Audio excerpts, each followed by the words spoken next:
सिखों के रूहानी पेशवा बाबा गुरु नानक साहब के 556वें जन्मदिन के मौके पर भारत से सिख यात्रियों की ननकाना साहब और सच्चा सौदा आमद हुई। इस दौरान दो खानदान 1947 से बिछड़े हुए मिले, जिसमें जीवनपुरा कला शेखुपुरा के रहायशी बाबा हाजी बशीर अहमद सीखू, उनके पोते अताउल मुस्तफ़ा सीखू, अली रज़ा सीखू, अम्मार हसन सीखू की मुलाकात हुई।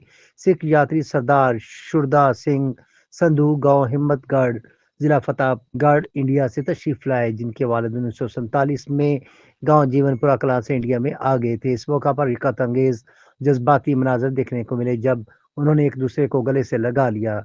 सिख यात्रियों ने पाकिस्तान में दौरा के मौका पर हुकूमत पाकिस्तान की जानब से उम्दा इंतजामात पर शुक्रिया भी अदा किया।